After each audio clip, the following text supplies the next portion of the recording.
할렐루야, 평안하시죠? 이 영상을 보고 계신 우리 모든 기둥교회 성도님들이 다 건강하실 줄로 믿습니다. 교회에 오지 못해서 답답하시죠? 또 기도하고 싶은데, 찬양하고 싶은데 오지 못하는 그 마음 불편하시고 답답함이 있는 줄로 압니다. 여러분만 그런 건 아닙니다.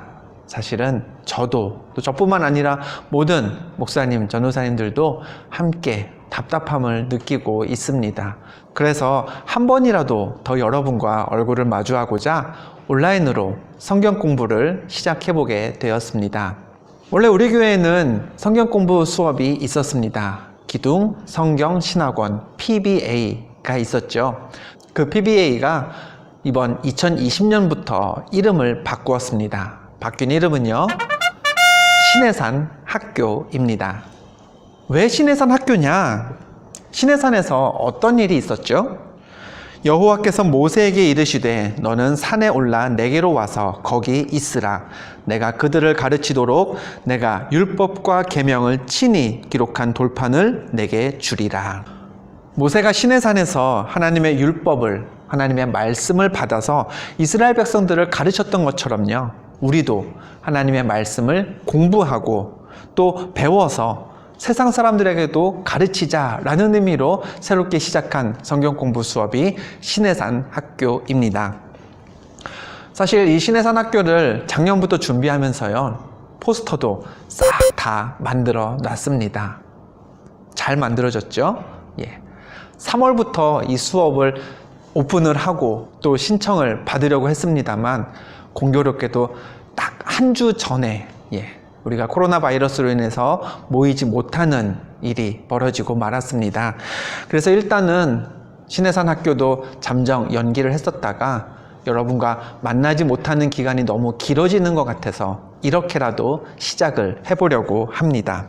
올해 내내 여러 가지 성경 공부 명강의들이 계속해서 연말까지 진행될 예정입니다. 여러분들 꼭 신청하시고 신해산 학교 수업에 열심히 동참하시길 바랍니다. 자, 그럼 우리 첫 수업을 한번 시작해 보도록 하겠습니다. 우리가 다 다른 곳에 있지만 그래도 수업 시작을 한번 박수로 해볼까요? 자, 첫 수업을 시작합니다 하면은 박수를 크게 쳐보시는 겁니다. 신해산 학교 첫 수업을 시작해 보겠습니다. 와! 오늘 첫 수업은요, 이 강의를 한번 쭉 설명을 하고요, 그리고 그 중에서도 꼭 필요한 것 한 가지만 여러분에게 전달하는 시간으로 가지려고 합니다. 강의의 제목이 어떻게 되죠? 네, 따라해 봅니다. 쉽게 내딛는 신약의 첫걸음. 잘하셨습니다. 쉽게 내딛는 신약의 첫걸음, 조금 길긴 하지만요, 이 제목 안에 제가 의도한 두 가지 내용이 담겨 있습니다. 첫 번째, 쉽게 내딛는 이라고 했습니다. 강의는요, 쉬울 겁니다. 대단히 쉬울 거라고 생각은 됩니다. 그러니까 부담 갖지 마시고요, 첫 번째 강의, 두 번째 강의 쭉 한번 끝까지 도전해 보시길 바랍니다. 그리고 이 강의는요, 신약의 첫걸음입니다. 어린아이들이 첫걸음을 어떻게 내딛나요? 어른처럼, 모델들처럼 그렇게 세련되게 걷지 않습니다. 뒤뚱뒤뚱도 하고요, 간신히 걷습니다. 그렇죠? 또 어떤가요? 막 성큼성큼 막 힘있게 뛰지 않습니다. 조금씩 간신히 내딛습니다. 우리의 수업이 그렇습니다. 성경을요, 자세하고 세련되고 깊이 있게 읽는 데 목적이 있는 건 아닙니다. 다만 신앙의 초보자라 할지라도 성경 읽기가 더 쉬워지도록 여러분들에게 필요한 시간적, 공간적 배경들을 전달해 드리려고 합니다. 그런 목표를 분명히 기억하시고요. 그리고 이 수업을 한번 진행해 보겠습니다. 목사님, 강의 교재는 어디 있나요? 하시는 분들이 있을 텐데요. 네, 없습니다. 목사님, 그럼 유인물이라도 어디 구할 수 있는 거 없나요? 네, 과감히 없앴습니다. 편안하게 그러나 집중해서 이 시간 이 영상 강의에 잘 집중해 주시길 바랍니다. 자, 먼저 한번 질문을 던져보겠습니다. 신약이란 게 뭘까요? 신약, 새로운 약속입니다. 신약이 있다는 말은요, 먼저 구약이 있다는 가정에서부터 시작됩니다. 때문에 우리는 신약을 알기 전에 구약부터 먼저 접근을 해봐야 합니다. 그럼 구약은 뭘까요? 그 글자 그대로 옛날 약속입니다. 오래된 약속이죠. 어떤 약속일까요? 시내산에서 모세를 통해 주어진 하나님의 약속입니다.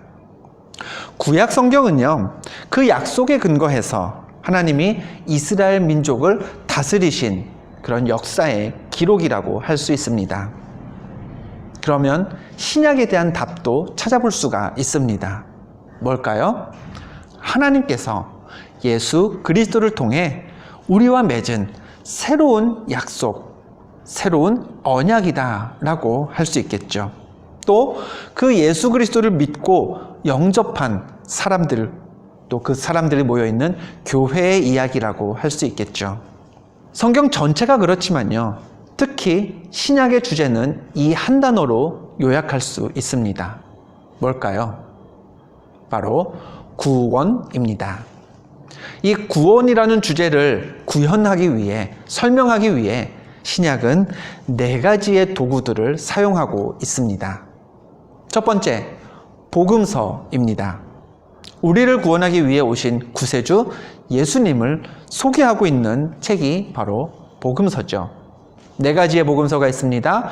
마태, 마가, 누가, 요한복음. 이 4가지를 통해서 성경은 우리에게 예수님이 어떤 분이신지, 예수님이 어떤 말씀을 하셨는지, 예수님이 무슨 행동을 하셨는지, 어떤 행적을 가지셨는지 우리에게 자세히 알려주고 있습니다. 두 번째 도구는 무엇일까요? 사도행전입니다. 사도행전은요, 예수 그리스도를 통해 이 땅에 일어난 구원의 사건이 이스라엘이라는 그 작은 지역을 벗어나서 어떻게 세계 곳곳으로 퍼져나갔는지를 기록하고 있는 신약의 도구입니다.